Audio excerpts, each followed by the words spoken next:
Dr. Caldwell, I've seen a couple of your videos in the past, and one of them I thought was interesting that you said every cancer can be cured in 2 to 6 weeks.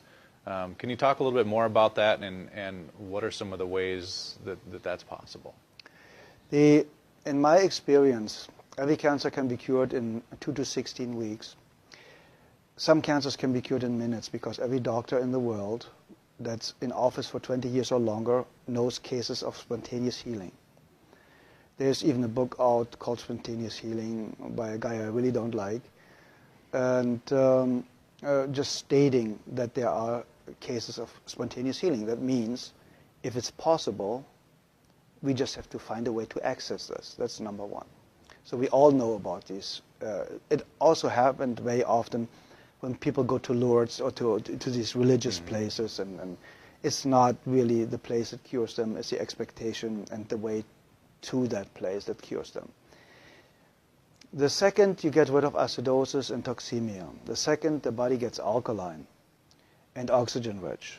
With using a lot of greens like chlorophylls, everything that's green has a lot of chlorophyll, gives the body a lot of oxygen. Getting your body alkaline with good calcium, with good nutrition, with good trace supplements, trace minerals, will help to alkalize the body. So that means the second you are alkaline, the cancer already stops. It can take a couple of days, a couple of weeks, but it stops. You get the body to a healing pH level, which the pH scale goes from 0 to 14, so 7 is neutral, and you need to be slightly alkaline. 7.36 is ideal. But in the healing phase, you should go up to 7.5. It's a little bit over-alkalizing the system. A great friend of mine, Dr. Martin in Germany, is using oxygen more step therapy, for example, where you take the blood out, you get ionized oxygen, and you lead the blood back in, and you do this 12 times, and you have basically brand new blood like a newborn baby. So you already eliminated the lack of oxygen. You see the blood coming out looks like black. They put the oxygen in and it becomes pink. And it's like legal doping. You get it and you feel so energized and you're so vital. And there are, we know basically with what I used, what my MDs in Europe used is vitamin C injections, intravenous vitamin C injections, 100 cc's a day, 3 times a week. That's what we used in certain cases more often.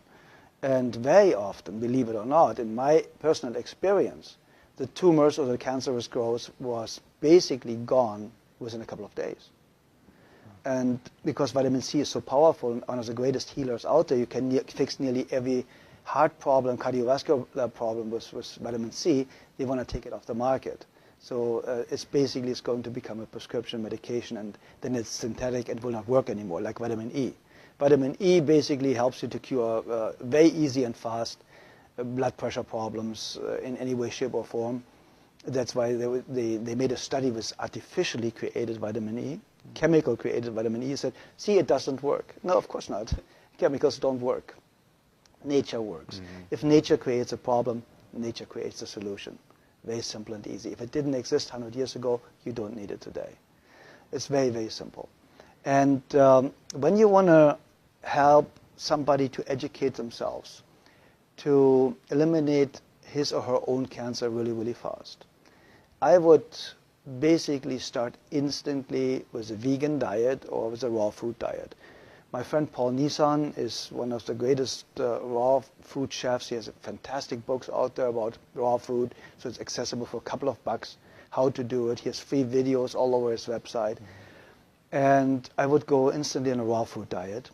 I would go make sure, if I don't have a very rare kidney disease, to drink a gallon of water a day with half a teaspoon of sea salt in it a day, because we need salt for every body function. We need electricity. And this electricity can only be produced with enough salt, basically. So if you have a lack of salt, you have a blood pressure problem. See, and we're not supposed to have salt, though, too, especially if we have high blood pressure. That's what we're told. Okay, it's the opposite. The problem is they are talking about table salt. Very often, table salt is 1/3 glass, 1/3 sand, and 1/3 salt. So the glass or the sand is scratching the arteries, and they start to bleed.